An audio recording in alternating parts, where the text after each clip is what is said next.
రాజ్ తరుణ్ తల్లిదండ్రులపై లావణ్య ఫిర్యాదు చేసింది. తన ఇంటికొచ్చి దాడి చేశారని డైల్ 100కి ఫిర్యాదు చేసిందామే. దానికి సంబంధించిన బ్రేకింగ్ చూస్తున్నాము. లావణ్య ఆరోపణలతోటి పోలీసుల అదుపులో ప్రస్తుతం 5గురు ఉన్నారు. తన కొడుకు విల్లాలో లావణ్య ఉంటోంది అంటున్నారు రాజ్ తరుణ్ పేరెంట్స్. తమను ఇంట్లోకి లావణ్య రానివ్వట్లేదని ఆగ్రహించారు రాజ్ కుటుంబీకులు. అదే క్రమంలో తనపై దాడి జరిగిందని లావణ్య ఫిర్యాదు చేసింది. రాజ్ తరుణ్ ఫ్యామిలీ 10 మందిని తీసుకొచ్చి దాడి చేశారని లావణ్య ఆరోపిస్తోంది. ఈ ఘటనపై లావణ్య వెర్షన్ ఏమిటి? మరింత సమాచారం మా ప్రిన్సిపల్ కరెస్పాండెంట్ ప్రణీత్ అందిస్తారు. లావణ్య మరోసారి నార్సింగ్ పోలీసులకు కంప్లైంట్ చేసింది. రాజ్ తరుణ్ పేరెంట్స్తో పాటు మరికొంతమంది వచ్చి తన ఇంటిపైన దాడి చేశారు, తనపైన అటాక్ చేశారంటూ కూడా డైల్ 100 ద్వారా పోలీసులకు కంప్లైంట్ చేసింది. అసలు ఏం జరిగింది, రాజ్ తరుణ్ పేరెంట్స్ ఈరోజు ఎందుకు దాడి చేయాల్సి వచ్చింది, మనతో మాట్లాడేందుకు లావణ్య ఉన్నారు. ఏం జరిగింది ఈరోజు? అసలు సంబంధం లేని మనుషులే వచ్చి వాళ్ళు రైట్ తీసుకొని మా రాజాని ఫైట్ చేసినప్పుడు 15 సంవత్సరాలు ఉన్న మనిషిని నేను ఎంత ఇది చేయాలి, దానికోసమే ఫైట్ చేయడం జరుగుతుందండి. వాళ్ళు అటాక్ వచ్చారు, నేను వెళ్ళలేదు. ఏ టైంలో జరిగింది ఇదంతా? ఒక 2 అవర్స్ నుంచి జరుగుతుందండి. 2 అవర్స్ నుంచి వస్తుంది, 1 o'clock నుంచి. ఫస్ట్ వాళ్ళంతా అటాక్ మాకు తెలియదు. రాజ్ తరుణ్ పేరెంట్స్ కూడా అని మాకు రాజ్ తరుణ్ పేరెంట్స్ కూడా కింద ఉన్నారని నాకు తెలియదు. ఇటు కూర్చున్నారు వాళ్ళు, ఇటు కార్నర్కి. మేము పైనుంచి కిందకు వచ్చేసరికి వాళ్ళు కనబడ్డారు. నన్ను జుట్టుపట్టు లాగుతుందంతా చూశారు. అంకుల్ ఆపమనండి ప్లీజ్ అని అన్నాను. వాళ్ళు అలాగే ఉన్నారు. ఈలోపు ఇక్కడ నుంచి గేట్ వరకు లాక్కొని వెళ్ళినప్పుడు పోలీసులు వచ్చారు. పోలీసులు మీరు ఫోన్ చేశారా డైల్ 100 ద్వారా పోలీసులకి? పోలీసులు చూసినప్పటికి కూడా నేను నా పొజిషన్ ఇటిద్దరు నా కాళ్ళు పట్టుకొని ఉన్నారు. పోలీసులు చూసినప్పటికి కూడా అంటే ఎందుకు వచ్చారు వాళ్ళు? ఇద్దరితో పాటు 15 మందిని తీసుకొని ఎందుకు రావాల్సి వచ్చింది? నన్ను పంపించేసి వాళ్ళు స్వాధీనం చేసుకోవడానికే చేశారు. బట్ అది కూడా ఇంటి కోసం మాత్రమే. అంటే వాళ్ళు చెప్తున్నారు అసలు పెళ్ళే కాలేదు వాళ్ళిద్దరికన్నా అంటున్నారు. పెళ్లి చేసుకున్నామండి, లివింగ్ టుగెదర్ ఉన్నాము. నేను రాజ్ తరుణ్ పైన తిరిగి యాంటీగా ఫైట్ చేయాలన్న ఇది లేదు. నేను ప్రేమించాను అతన్ని. సరే ఎక్కడున్నా హ్యాపీగా ఉంటే చాలు అని అయితే అనుకున్నాను. ఇంతకుముందు మీరు అతనికి మీడియా ముఖంగా క్షమాపణ కూడా చెప్పారు. సో దాని తర్వాత ఎట్లాంటి రెస్పాన్స్ వచ్చింది మీకు? ఆయన ఏం లేదండి. దాని తర్వాత జరిగింది ఇది. ఇప్పుడు ఏమేమి డ్యామేజ్ చేశారు మీ ఇంట్లో? సీసీ కెమెరాలు 3 తలుపులని పగలగొట్టేశారండి. పగలగొట్టి లాక్కొని వచ్చారు. సో ఇప్పుడు ఏం చెప్తున్నారు పోలీసులకు మీరు? పోలీసులకు ఏం చెప్తారు మీరు? మా ఇంటి ముందుకు వచ్చి ఇన్ని మాటలు న్యూసెన్స్ మేము ఏం చేశానని, లావణ్య ఈరోజు ఏం చేసిందని నా పైన ఇలా రియాక్ట్ అయ్యి ఇదంతా చేస్తున్నారు, ఇంత గొడవ చేస్తున్నారు. నేను ప్రశాంతంగా ఉండి బతుకుతూ డ్రాగ్ చేస్తుంటూ నన్ను నేను ఇంకెక్కడికి వెళ్ళను. కోర్టు లీగల్ సిస్టమ్ ఉందని కోర్టుకు ఒకటి నమ్మి ఫైట్ చేస్తున్నాను. నేను ఒక్కదాన్ని చేసి ఇంత టార్గెట్ చేస్తున్నారు. అంతే, ఇంకా ఏం మాట. రాజ్ తరుణ్ నోటీస్లో ఉండి జరిగిందా ఇదంతా? రాజ్ తరుణ్ వీడియో కాల్లో ఉండే నేను విన్నాను. మరి ఆయనకేం చెప్తారు ఇప్పుడు ఈ దాడి జరిగిన తర్వాత? నేను లీగల్గా ముందుకెళ్ళి ఫైట్ చేస్తానని చెప్పాను. అవును, ప్రాపర్టీ పరంగా అయినా సరే లీగల్గానే వెళ్తాను.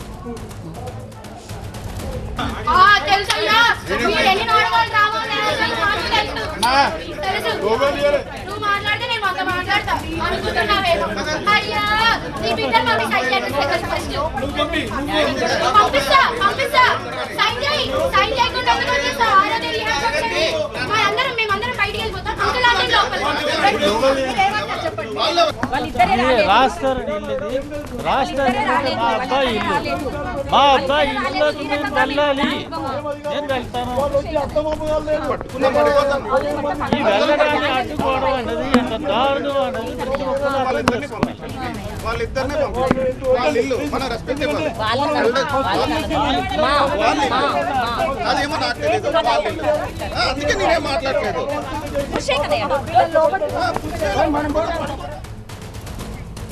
ఆల్రైట్, రాజ్ తరుణ్ నివాసం దగ్గర ఇవాళ జరిగిన తంతు అది. మరింత సమాచారం మా ప్రతినిధి ప్రణీత మనకి లైవ్లో డీటెయిల్స్ అందించేందుకు సిద్ధంగా ఉన్నారు. ప్రణీత, ఏమిటి కొత్త పంచాయతీ? అసలు ఆ ఇల్లు ఎవరిది, ఎవరి పేరిట ఉంది, ఎవరి డబ్బులతో కొన్నారు, ఎవరి పేరిట రిజిస్టర్ అయ్యి ఉంది? అయితే రాజ్ తరుణ్ పేరెంట్స్ చెప్తున్న దాని ప్రకారం రాజ్ తరుణ్ సినిమాల ద్వారా సంపాదించిన డబ్బుతో ఈ ఇల్లును కట్టుకున్నాడు. సో ఇల్లు కట్టుకున్న తర్వాత లావణ్య వచ్చింది. ఆ తర్వాత రాజ్ తరుణ్ మీద అలిగేషన్స్ చేసి ఆయన్ని బయటికి పంపించింది. సో ఇప్పుడు రాజ్ తరుణ్ కానీ తాము కానీ ఎవరం కూడా ఇంట్లో ఉండటం లేదు. ప్రస్తుతం వాళ్ళ ఇద్దరు కూడా రాజ్ తరుణ్తో పాటు రాజ్ తరుణ్ పేరెంట్స్ ఇద్దరు కూడా ఒక రెంటెడ్ ఇంట్లో 2 ఇళ్లలో ఉంటున్నారు. 2 ఇళ్లకు సంబంధించినటువంటి రెంట్ కూడా రాజ్ తరుణే పే చేస్తున్నటువంటి వర్షన్ని వీళ్ళ పేరెంట్స్ చెప్తున్నారు. సో ఇటు సైడ్ మనం చూడొచ్చు వీల్ చైర్లో ఉన్నది రాజ్ తరుణ్ వాళ్ళ ఫాదర్, అట్లాగే లావణ్యను మాత్రం ఎదురుగా చూస్తున్నాము. సో వీళ్ళ సంబంధించినటువంటి ఇద్దరు కూడా ఫాదర్ అండ్ మదర్ ఇద్దరు కూడా ఇక్కడే ఉన్నారు. మధ్యాహ్నం వీరితో పాటు దాదాపు 15 మంది వచ్చారు. కానీ వీరిని లోపలికి అనుమతించకపోవడంతోనే ఒకసారిగా గొడవ తలెత్తింది. సో ఇప్పుడు రాజ్ తరుణ్ వాళ్ళ ఫాదర్ ఇక్కడ వీల్ చైర్లో కూర్చున్నటువంటి పర్సన్ రాజ్ తరుణ్ వాళ్ళ ఫాదర్ ఒక్కసారి లావణ్యకి సంబంధించినటువంటి ఒక్క ఇన్సిడెంట్ మాట్లాడదాము. లావణ్య, ఇప్పుడు మీరు రాజ్ తరుణ్ వాళ్ళ పేరెంట్స్ ఎందుకు అలో చేయట్లేదు? అదొక్క చెప్పండి. నా పైన దాడి జరిగిందండి, నన్ను అసాల్ట్ చేశారు, మొలెస్ట్ చేశారు. అదే సో వీళ్ళ త్రూగానే వచ్చారు కదా. ఇప్పుడు వాళ్ళందరూ వెళ్ళిపోయారు కదా, ఇప్పుడు అది నిజమా అబద్ధమా తెలియద్దండి. నన్ను దాడి చేశారు. మామూలుగా ఆంటీ అంకుల్ వచ్చి ఉంటే నేను తీసేదాన్ని, నాకేం గొడవ లేదు, నాకు ఇష్టమే, ఎంత కొట్టుకున్నా సరే నార్మల్ సాల్వ్ అవ్వాలని అనుకున్నాను. కానీ దాడి చేశారు, అది నిజం. అది అబద్ధం అయితే లావణ్యనే కట్టుబట్టలతో వెళ్ళిపోద్ది. ఏం చెప్పాలి వీళ్ళు? ఇప్పుడు సారీ చెప్తే అలో చేస్తారా ఇంట్లో? సారీ కాదు, ఏం జరిగిందో అది వాళ్ళ నోటి నుంచి నిజం రావాలి. నిజం వచ్చాక ఏం జరిగింది అన్నది నిజం బయటకు వస్తే నేను రాణిస్తాను. ఇప్పుడు అలో చేస్తారు ఇంట్లో? చేస్తాను. నిజం బయటికి వచ్చిన రోజున అలో చేస్తాను. అండ్ లావణ్య ఎప్పుడు నిజం కోసం ఫైట్ చేస్తుంది. 15 మంది వచ్చారు, చాలా దారుణంగా మొలెస్ట్ చేశారు నన్ను. అది నేను చెప్పలేను ఇప్పుడు మాటల్లో. ఆ నిజం వీళ్ళు చూశారు, వాళ్ళని ఎవరితో చెప్పమనండి. అది లావణ్య చెప్తున్నటువంటి వర్షన్. ఇది జరిగినటువంటి దాడికి సంబంధించి రాజ్ తరుణ్ పేరెంట్స్ నోరు తెరిచి మాట్లాడాలి. సో దాని తర్వాతనే ఇంట్లోకి అలో చేస్తానంటూ లావణ్య చెప్తున్నారు. సెకండ్ సూపర్ ఎక్స్క్లూజివ్ న్యూస్ చూద్దాం. కంచె గచ్చిబౌలి భూముల విషయంలో సుప్రీంకోర్టులో తెలంగాణ ప్రభుత్వానికి ఊరట దక్కలేదు. స్టేటస్ కో కొనసాగుతుందని సిఈసి నివేదికపై 4 వారాల్లో కౌంటర్ దాఖలు చేసేందుకు రాష్ట్ర ప్రభుత్వానికి సమయం ఇచ్చింది ధర్మాసనం. తదుపరి విచారణను వచ్చే నెల 15కు వాయిదా వేసింది. చెట్ల నరికివేతకు అనుమతి తీసుకున్నారా అని రాష్ట్ర ప్రభుత్వాన్ని సుప్రీంకోర్టు ప్రశ్నించింది. నరికివేతను సమర్థించుకోవద్దని, ఎలా పునరుద్ధరిస్తారో చెప్పాలని ఆదేశించింది. అభివృద్ధి చేసుకోవాలి అనుకుంటే తగిన అనుమతులు తీసుకోవాలని స్పష్టం చేసింది కోర్టు. వన్యప్రాణుల రక్షణకు ఎలాంటి చర్యలు తీసుకుంటున్నారో చెప్పాలని సూచించింది.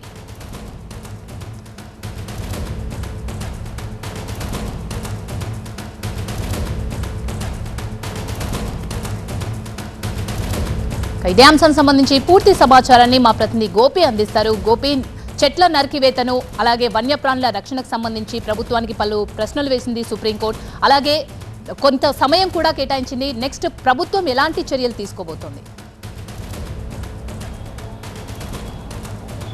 పర్యావరణ పరిరక్షణకి సుప్రీంకోర్టు ఎంత నిబద్ధతతో ఉందో అన్నది ఈ కేసు చూస్తే మనకు అర్థమవుతుంది. కంచగచ్చిబౌలి భూముల విషయంలో అది ప్రభుత్వ భూమి, అది రెవెన్యూ రికార్డ్స్లో ఉంది, అటవీ భూమి కాదు అని చెప్పి ప్రభుత్వం కౌంటర్ దాఖలు చేసినప్పటికీ అసలు మీరు చెట్లు ఎందుకు కొట్టారు, 100 ఎకరాల్లో ఉన్న ముఖ్యంగా చెట్లను నరికివేయడానికి మీరు ముందస్తు అనుమతులు తీసుకున్నారా, ముఖ్యంగా వాల్టా చట్టం ప్రకారం ప్రభుత్వం సెల్ఫ్గా వ్యవహరించిందని చెప్పి ప్రభుత్వం తరపు న్యాయవాది అభిషేక్ మను సింఘ్వి చెప్పినప్పటికీ ఇటు మీరు సెల్ఫ్గా ఏ విధంగా నిర్ణయం తీసుకుంటారన్న ప్రశ్నలు కూడా ఇటు జస్టిస్ బిఆర్ గవాయ్ వేయడం జరిగింది. అలాగే 1996 సుప్రీంకోర్టు గైడ్లైన్స్కి నిబంధనలకి విరుద్ధంగా వ్యవహరించినట్లయితే కనుక సిఎస్ పైన అలాగే ఉన్నతాధికారులపైన కఠిన చర్యలు తీసుకుంటామని చెప్పి కూడా సుప్రీంకోర్టు ఈరోజు మరోసారి హెచ్చరించిన పరిస్థితి.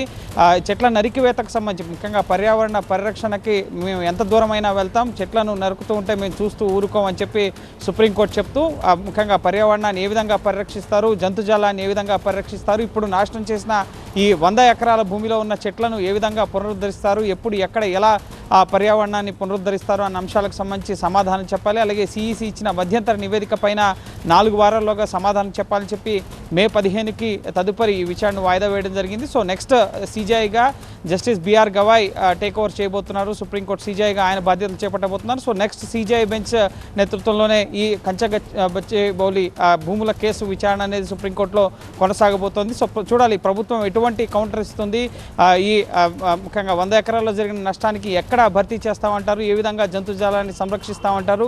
పూర్తిగా ఫేక్ వీడియోలు సర్క్యులేట్ చేశారు, భవిష్యత్తులో తప్పిదాలు జరగకుండా చూసుకుంటామని చెప్పి ఈరోజు కోర్టుకు చెప్పినప్పటికీ కోర్టు మాత్రం ఈ చెట్లను నరికివేయడం పట్ల చాలా సీరియస్ కామెంట్స్ అయితే ఈరోజు చేయడం జరిగింది. సో చూడాలి తమ తప్పుని ఏ విధంగా తెలంగాణ ప్రభుత్వం సరిదిద్దుకుంటుంది, ఎటువంటి కౌంటర్ని సిఈసి రిపోర్ట్కి ఎటువంటి తర్వాత పరిరక్షణ చర్యలు ఏ విధంగా ఉంటాయన్నది ఏ విధంగా కౌంటర్ ఫైల్ చేస్తుందనేది మనం వేచి చూడాలి. Right, thank you Gopi. Right 585లో థర్డ్ టాపిక్ చూద్దాం. కోనోకార్పస్ మొక్కల వివాదానికి ఇప్పటికిప్పుడే ఫుల్ స్టాప్ పడేలా కనిపించడం లేదు. కోనోకార్పస్ మొక్కలపై ప్రజల్లో రోజు రోజుకి పెరిగిపోతున్నాయి. కొంతమంది వెరీ గుడ్ అంటే మరి కొంతమంది ప్రాణానికే ప్రమాదం అని చెప్తున్నారు. ఫైనల్ గా ఆస్తమా వస్తుందనే ప్రచారంలో కొంత నిజం ఉన్నా ఇది అన్ని మొక్కలకి వర్తిస్తుందంటున్నారు సిసిఎంబి మాజీ డైరెక్టర్ మోహన్ రావు. కోనోకార్పస్ తో ఎన్నో ఆరోగ్య ప్రయోజనాలు ఉన్నాయన్నారు. కోనోకార్పస్ ఆకుల్ని మేకలకు పెడితే పాల ఉత్పత్తి 20% పెరిగినట్లు అధ్యయనాల్లో తేలిందన్నారు.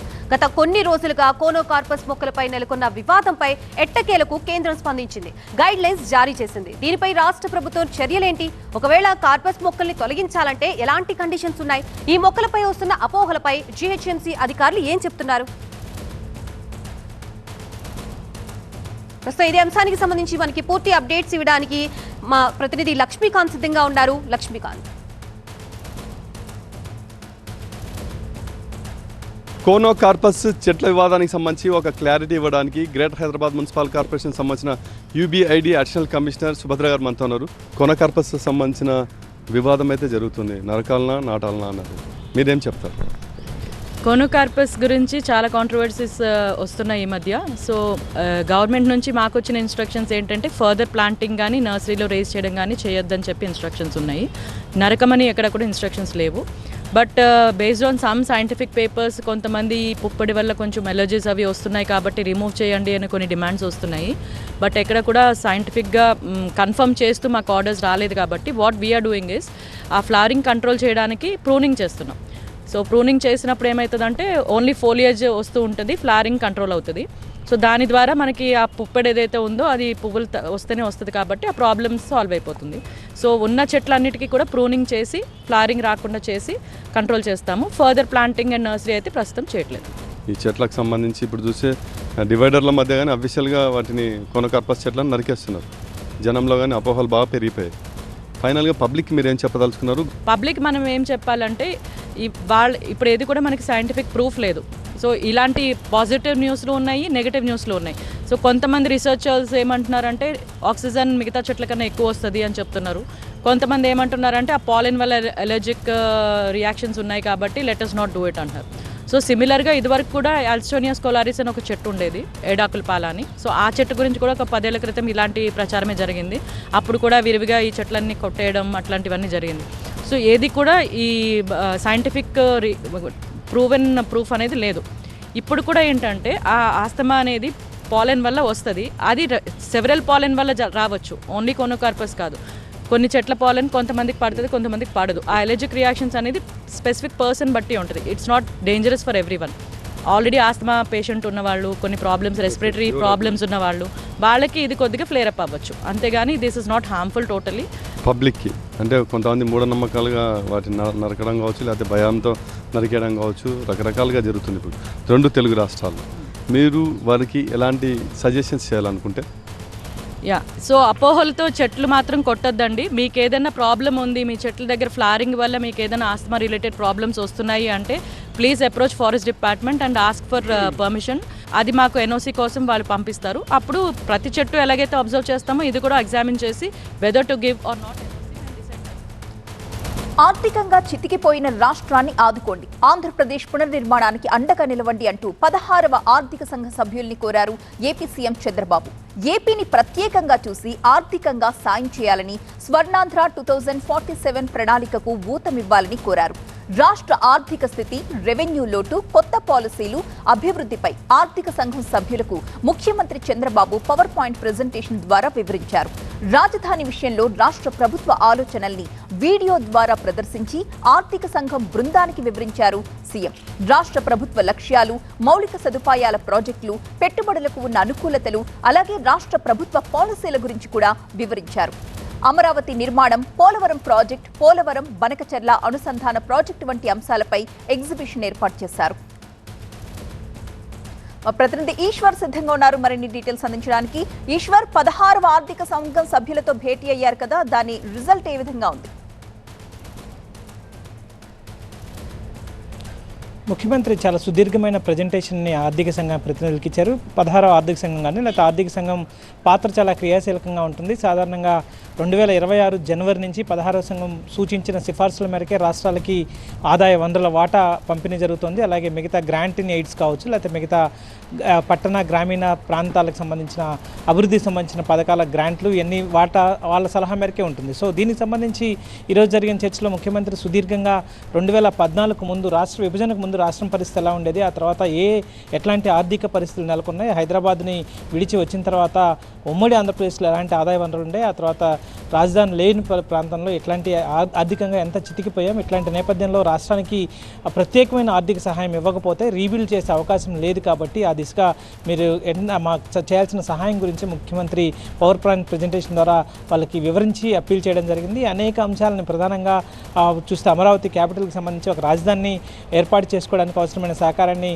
ఇవ్వాలి. దానికి సంబంధించి పూర్తి సహకారాన్ని ఇప్పటికే కేంద్రం అందిస్తోంది, కానీ ఇంకా మౌలిక సదుపాయాలను పెంచడానికి అవసరమైన ప్రోత్సాహకాన్ని ఇవ్వాలి. అలాగే ఏదైతే ఇరిగేషన్ ప్రాజెక్ట్స్ ఉన్నాయో, ఒకటి పోలవరం నుంచి బనకచర్ల ప్రాజెక్టుకి సంబంధించి ఒక ప్రతిపాదనని కేంద్రం ముందుకు తీసుకొచ్చే ప్రయత్నం చేస్తున్నాం. దాని ద్వారా రాష్ట్ర పూర్తి స్థాయిలో రాష్ట్ర నీటి వనరులను వాడుకుంటే దానివల్ల రాష్ట్రం మొత్తం సస్యశ్యామలం అయ్యే అవకాశం ఉంది. సో వాటికి సంబంధించిన అవకాశం ఇవ్వాలి. అలాగే డెవల్యూషన్ ఫండ్స్లో ఇప్పటికీ వర్టికల్ డెవల్యూషన్లో కేవలం కేంద్రం నుంచి ఇస్తున్న వాటా 41% ఉంది. ఆ 41%ని 50%కి పెంచాలి. అదే సమయంలో హారిజెంటల్కి సంబంధించిన వీటికి సంబంధించి డెవల్యూషన్ వాటాను కూడా భారీగా పెంచాల్సిన అవసరం ఉంది. గతంలో 25% వచ్చేది, ఇప్పుడు కేవలం 15% మాత్రమే వస్తుంది. సో ఇట్లాంటి అనేక రాష్ట్రానికి రావాల్సిన వనరుల విషయంలో ప్రత్యేక శ్రద్ధ చూపించాలి. ఎందుకంటే ఈ ప్రస్తుతం వచ్చిన 16వ ఆర్థిక సంఘం చైర్మన్ పనగారియా గతంలో పోలవరం ప్రాజెక్ట్ని జాతీయ ప్రాజెక్ట్ అయినప్పటికీ రాష్ట్రానికి కేటాయించింది ఆయనే. రాష్ట్ర ప్రభుత్వం నిర్మించుకోవాలి, లేదంటే వేగంగా పూర్తి కాదని ఆయనే నీతి ఆయోగ్లో గతంలో ఆయన నీతి ఆయోగ్ చైర్మన్గా చేసేవాళ్ళు. సో ఇట్లాంటి రాష్ట్ర పరిస్థితి గురించి పూర్తి అవగాహన పనగారియాకు ఉంది కాబట్టి పూర్తి స్థాయిలో సహకారాన్ని అందించాలని ఆయన కోరినట్టుగా ముఖ్యమంత్రి కార్యాలయం తెలిపింది. ఆ తర్వాత వాళ్ళు కూడా ఒక మీడియా సమావేశాన్ని ఏర్పాటు చేసి రాష్ట్రానికి సహకారాన్ని అందించే అంశాన్ని పరిశీలిస్తామని చెప్పారు. సో మొత్తానికి చాలా కీలకమైన సమావేశంగా దాన్ని చూడాల్సిన అవసరం కనిపిస్తుంది. Thank you Eshwar. 5/5లో లాస్ట్ స్టోరీ చూద్దాం. విశాఖ మున్సిపల్ కార్పొరేషన్లో రాజకీయాలు వేగంగా మారిపోతున్నాయి. జీవీఎంసీలో మరో 2 రోజుల్లో అవిశ్వాసం తీర్మానంపై కౌన్సిల్ సమావేశం జరుగుతున్న వేళ ఆసక్తికర పరిణామాలు చోటు చేసుకుంటున్నాయి.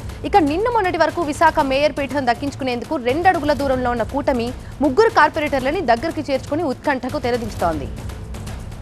వాస్తవానికి విశాఖ మేయర్ పీఠాన్ని ఛాలెంజ్ గా తీసుకున్న అధికార విపక్షాలు క్యాంప్ పాలిటిక్స్ తో హీట్ పెంచుతున్నాయి. ఇక ఈ క్రమంలోనే కూటమి వ్యూహాలు ఫలించినట్టుగా తెలుస్తోంది. వైసీపీ నుంచి 3 కార్పొరేటర్స్ ని కూటమి గూటికి చేర్చుకుంది. ఇక ఇప్పటికే వైసీపీ కార్పొరేటర్ వంశీరెడ్డి జనసేనలో చేరుతున్నట్టుగా ప్రకటించగా కూటమి నేతలు ఆయన్ని ఉదయం క్యాంపునకు తరలించినట్టుగా తెలుస్తోంది. పూర్తి అప్డేట్స్ అందించడానికి మా ప్రతినిధి ఖాజా సిద్ధంగా ఉన్నారు. Khaja, what are the latest updates?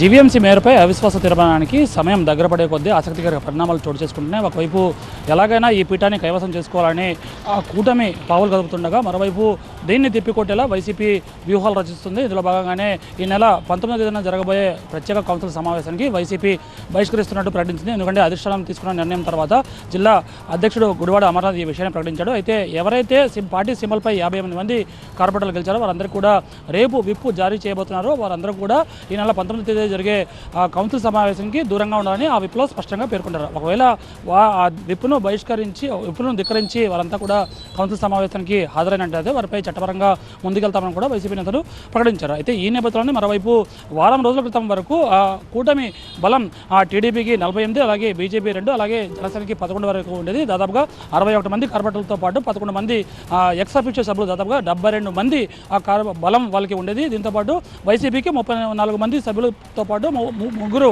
X official సభ్యులుగా ఉండేవారు, దాదాపుగా 37 మంది. అంటే ఈ 72 మందిలో కూడా ఈ కూటమి సంబంధించి ఇంకా మ్యాజిక్ ఫిగర్ చేరాలంటే టోటల్గా 111 మంది ఆ సభ్యుల్లో 2/3 అంటే 74 మంది ఆ మేయర్పై అవిశ్వాసం నెగ్గాలంటే యాక్చువల్గా ఘోరంగా ఉండాలంటే 74 మంది సభ్యుల మద్దతు ఉండాల్సి వస్తుంది. దీంతో 2 అడుగుల దూరంలో ఉన్న కూటమి గత వారం రోజుల్లో మరింత వ్యూహాలు తిప్పుతూ వస్తుంది. ఇందులో భాగంగానే తిప్పల నాగిరెడ్డి కొడుకు తిప్పల వంశీరెడ్డిని తమ వైపు లాక్కున్నట్టుగా చెప్తే ఇందులో భాగంగానే తిప్పల వంశీరెడ్డి జనసేనలో చేస్తున్నట్టు ప్రకటించారు. మరోవైపు బేరా భాస్కర్రావు వైసీపీ కోఆప్షన్ సభ్యుడిగా ఉన్న బేరా భాస్కర్రావు సతీమణి అలాగే కోడలు ఇద్దరు కూడా కార్పొరేటర్గా ఉన్నారు. దేవి అలాగే చూస్తున్నాం. వాళ్ళు కూడా వైసీపీని విడి జనసేనలో చేరుతున్నట్టు ప్రకటించారు. ఈ కూటమికి ఈ అవిశ్వాస తీర్మానంలో మద్దతు ఇస్తున్నట్టు ప్రకటించారు. ఈ నేపథ్యంలోనే పూర్తి స్థాయిలో కూటమి తమ బలాన్ని పెంచుకునేలా ఉంది. దీంతోపాటు వైసీపీ కూడా ఈ విప్ను ఏర్పాటు చేసి దాంతోపాటు ధిక్కరించిన వారిని చట్టపరంగా చర్యలు తీసుకునేందుకు సిద్ధమైంది. ఈ నేపథ్యంలోనే ఈ నెల 19న జరగబోయే అవిశ్వాస తీర్మానం ఆసక్తికరంగా మారింది. రైట్, థ్యాంక్ యూ కాజా. ఇది వాటి 585